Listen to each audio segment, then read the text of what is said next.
Hello and welcome. Hope you're doing all right. I am doing all good. Not really had a lot of chance to do a lot in the garden. I'm currently building a utility in my garage. But I've noticed we've got a few bad things happening in the garden to several plants, whether that be through my own fault. You will notice right there that one of the cyathea fronds has gone missing. Or the lad playing with the football, or animal predation, or just, they're not having the best time of their lives. We've got a couple of good things splattered in there, and a couple of new plants, and a couple of new bits of tat as well. So without further ado, we'll have a quick whip round. I won't spend too long on it. But yeah, just something to do basically, and to have a little break. So yeah, we may as well start here. I'm going to try and do it all without showing you the clothes on the washing line, because I can't be bothered to take them all off and put them back on again. See the crocodile over there? We had the paddling pool out yesterday, so there's a few bits and bobs splattered around. But let's start with something good. Hypulpis punctatas, doing really well in the pots there. You'll see I've swapped them around, and these could do a real job for me because they seem to be pretty bomb proof and pretty, rampant, as it were. So I could, in the autumn, split them in half and have 4 pots of them, which will fill out the pots, and then in 5 years I'll have 64 of them. So yeah, that's good. Don't know what I'm going to do with them. Something not too good is this Chileensis tomentosa. I did move it a couple of times in the last few months. It hasn't recovered. You can see it's sending up a few new fronds, but all the old ones have gone brown. Not sure what that is. I might be over watering it, because when we had those hot days I did go a bit crazy with them. Another mildly bad thing is this passion flower here is still blooming, as you can see, but the ants have discovered that there's nectar on here. So you can see they're on there, and that's a bit disappointing because the bumblebees were having a good time on it and spending a good 15-20 seconds on them each time, but they sort of land and just take off now because there's ants all over it. So I fully expect there to be aphids on the ends of it before long being farmed, or they might just sort of like the nectar, because I think that's what they get off the aphids, isn't it? Is the what do they call it? Is it honey?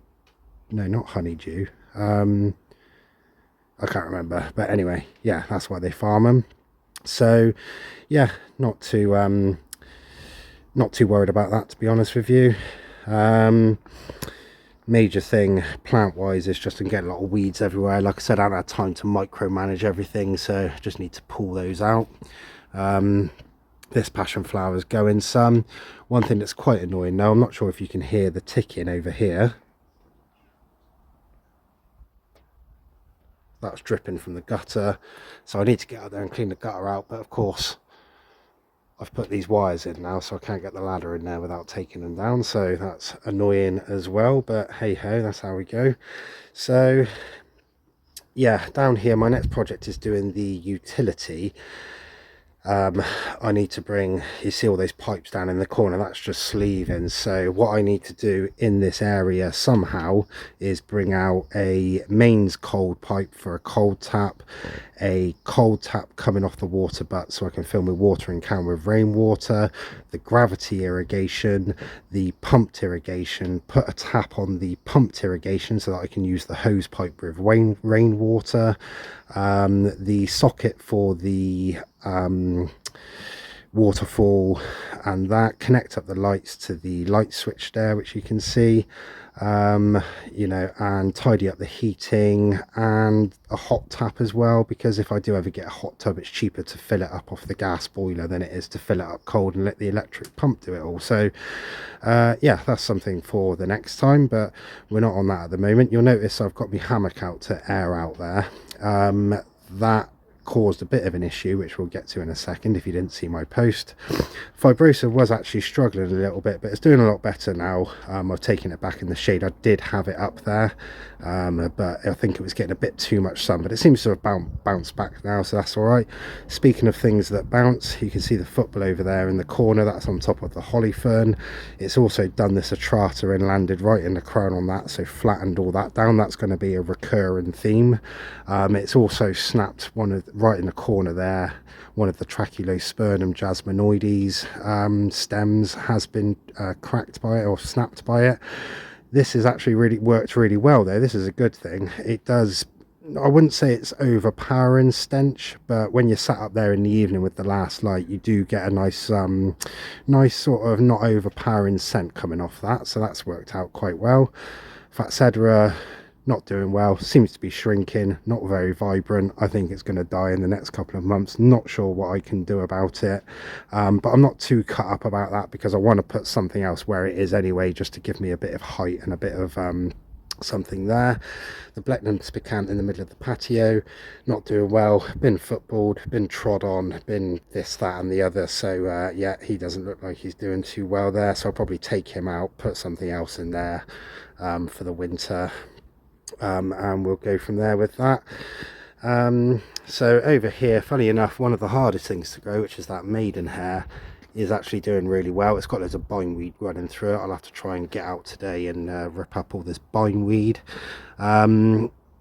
Scheffleras, you see that one's not too bad. The rest of them are a real issue though, but we'll get to that in a minute.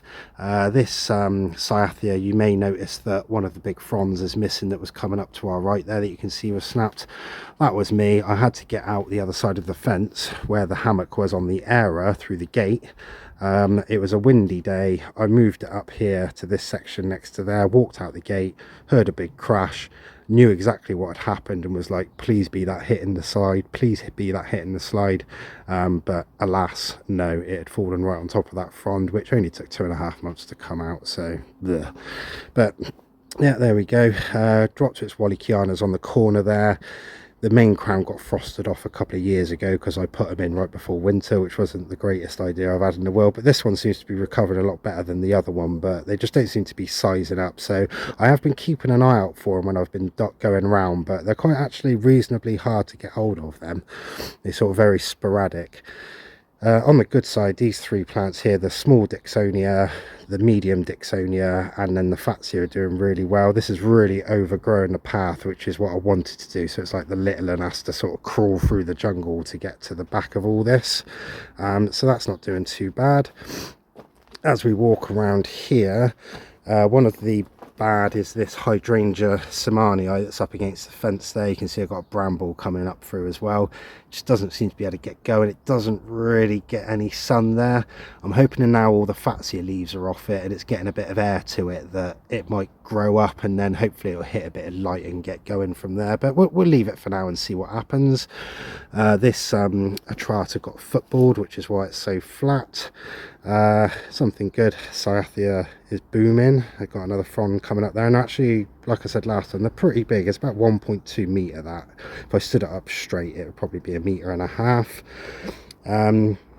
Again, around here, these are all doing very well. At the back, this Pilostagia verbanoides is not doing well. When we compare it to the oh, spider's just decided to sorry mate, I just busted his web up.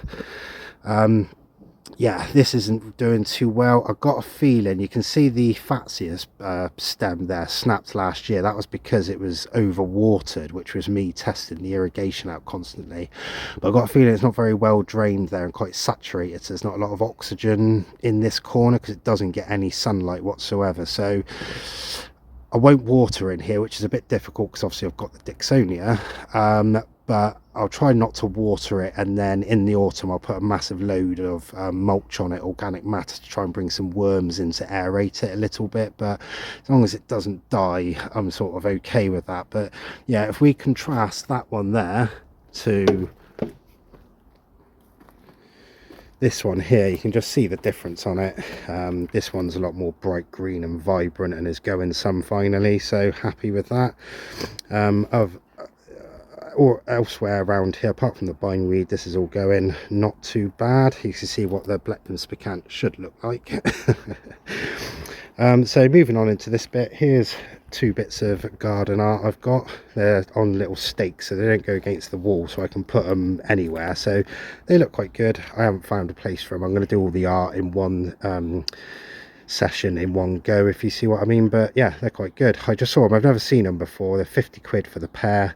I don't know whether that's expensive or not. The sort of wall hung things you get, circles like the dragonfly by the honeysuckle, they're about 30 quid each, so I reckon that's good value. I was willing to pay that for them, so that's what they're worth. Canna's getting slugged, but I'm not too worried about that. Bit worried about these two here. The Blechnum Nudum there on the left to the right of the canna, and then this Polystick and Brownie Eye.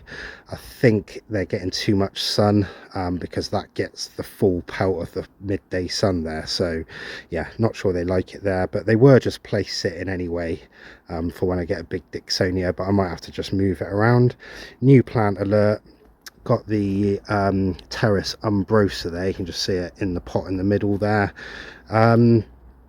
Doesn't really give a lot of contrast to the Schefflerer at the moment, so I'll probably put it over there to the right of the Blechnum, in and around where that small bit of art is. And then I'll probably fill the bed here with some Hart's Tongue ferns, because they give really good contrast and they'll just run. Hopefully they'll do all right, but we shall see. Speaking of the Schefflerer, this one is getting absolutely anted right up. So yeah, I guess this is the issue with encouraging aphids onto plants to stop slugs so that the ants protect them, is that the aphids take over. But we'll get into the Schefflerers again in a minute, because there's some even worse than that one. Other than that, these are doing all right. The Wollemi's got a little bit of brown here and there on it. I'm just wondering if that was where I'd watered it in the morning and it got the full sun straight away. So try not to let you see the washing. This thing's browning. I haven't changed that potting mix yet, so I have to do that and keep that one nice and moist. But over here the Tetrapanic seems to be taking off a bit better now it's in full sun. It really doesn't like it in a pot, so I'll try and find a spot for that. But yeah, we'll see how we do. I'm not overly concerned with that one at the moment. So in here, this thing's doing okay actually. This Norfolk Island Pine Schefflerer, again, this one seems like it's not getting enough water. It is full sun all day, that, and you can see the leaves are kind of curled up, so I think that's a kind of not enough water thing. So yeah, I just need to micromanage the watering a bit better, I think, which I'll be able to do once I get the irrigation all hooked up, which is why I'm desperate to get that corner done next. Moving around here, animal damage wise, as in the cat that you've just seen. The cat seems to like to walk across the top of the fence there, jump down here onto that stone, and then instead of jumping down past the sago palm, it walks along the back of the fern, and you can see it's knocked it down, which is pretty annoying, but hey ho, what can you do? So yeah, last Schefflerer is really struggling. You can just see it's getting absolutely mullered by slugs. I've gone to DEFCON 1 and started tipping a few coffee grounds just to try and discourage them. It doesn't seem to be doing a lot. Got a bit of fluff on my finger. So yeah, I think with the Schefflerers, I got a feeling that they're kind of a bit, they don't know whether they're coming or going, because I guess they were kept in a greenhouse, possibly a heated greenhouse over winter. I've bought them, put them in the ground when it's cold, and then it's got warm, and like, you know, I mean, they haven't got any rhythm to them. So I probably should have put them in autumn when the soil was still warm but it was getting cooler, and then it would have had a winter to cool right down, heat up, and then like the Schefflerer that's doing really well, it could like burst in like one big flush of leaves, rather than they seem to be hitting them out a bit sporadic at the moment. So we'll see how they do. The others I'm not overly concerned about, but this one I think is really struggling, so it's giving me Schefflerer rodendifolia vibes that I killed last year. So yeah, I think I'll probably leave that one, get to autumn, see what it's like. If it doesn't look like it's doing a lot, pod it up and try and recover it, and then get another Schefflerer and put it in there in autumn, or if it recovers, we'll leave it in there. But some of the good stuff is this giant honeysuckle is absolutely booming, although one of the bad things actually is that, going on about the art, I'm going to move this dragonfly into behind the bamboo, but over by the bamboo I've got these black art things in the squares, which are going to go in the equivalent ones to the right and left of the where the dragonfly is at the moment. But you can see I've trained this one up through, so I'm going to have to try to either pull it out and put it in behind, possibly snapping it, or yeah, basically it's just annoying. These little things, just where I haven't thought about it, had time to do anything. But Lophosaurus is doing really well. So it did get really hot the other day, got up to about 24, 25, full blazing sun for 2 days. So, you know, this Lophosaurus didn't have any heating around it, like the honeysuckle did. Took -6, you know, fronds didn't even do it, didn't even touch the fronds, and then it's had blazing heat on it, full sun as well. So for my money, these are the best ferns that you can get, you know, as in all round ferns. I know you'll be saying Dixonias, but you couldn't have the Dixonia fronds wouldn't have taken -6. This, I haven't done anything with it, whereas the Dixonias, you got to take a bit of care with them. So yeah, all round I would say this is the best fern you can get. Good luck trying to get hold of one is what I can say. One this size, which is actually sized up a bit since I got it, was 100 quid. So yeah, there you go. But yeah, like I said, the honeysuckle's doing really well. Flowering update. They're coming. They are coming. So good stuff with that. I'm happy with that. Speaking of the bamboo, it's really not doing well there. There's not one sort of vibrant leaf on it, and these little stalks that I showed you last time, which were coming up, they've not done anything. So I've got a feeling it might have spent all the nutrition out, because there's only a small bit of soil in there, you know what I mean? It's only a block wide, and 3 blocks long, and it's got 3 clumps of bamboo in it. So I think I'm going to lob the tops off all of them, dig them all up if I can, put something else in there, probably a climber, and move that dragonfly out in, because there is an octagon in behind there, like there is like these octagons here, there is one there. So put that dragonfly in there, and then I can put a climber in there or whatnot, and put them in pots, or put them out the front, because it's a clumping bamboo, so I don't need to worry about it running too much. Ginger's doing really well actually. This one, the one on the left, isn't, but I guess that's just it's not getting enough sun. So yeah, and then in case you're wondering, you may remember the alien lime. It looks like it is actually a Nephrolepis. I think when I cut the ball off, when I repotted them, it obviously hadn't had enough nutrients from the parent, so it's taken time to settle, but it's going some. I could probably do with doing something with that, God knows what. And then the 2 honeysuckle cuttings, this one's not doing too much, but this one looks like he's going some, so that bodes quite well for next year. I'll find something to do with them, or, you know, I might, you know, give them away if someone wants them to do some form of competition or something, if I can do them. So yeah, that's about it for the minute. I think I just about managed to not show the washing, so that's all good. So yeah, next for me is the utilities, getting all the lights and all the pipes in, and getting all that corner done. You may be able to see I've put some solar lights in up here, so the solar thing is up by the fig tree. You can probably just see it on top of the fence, and then they run along there, across here, around the back of this one, and then they follow the helix spiral down here. So that's good. I can mimic that behind us, and then put some proper lights in, which we'll get into next time. So yeah, just some of the issues I'm having, but hopefully once I've done the utility inside and done the utilities out here, I can spend a bit more time mollycoddling it a little bit. So yeah, anyway, hope everyone's enjoying the weather. It was supposed to be really sort of cloudy and cold, but it's actually really warm. So yeah, I'm going to get back to building walls. See you next time. Thanks for watching.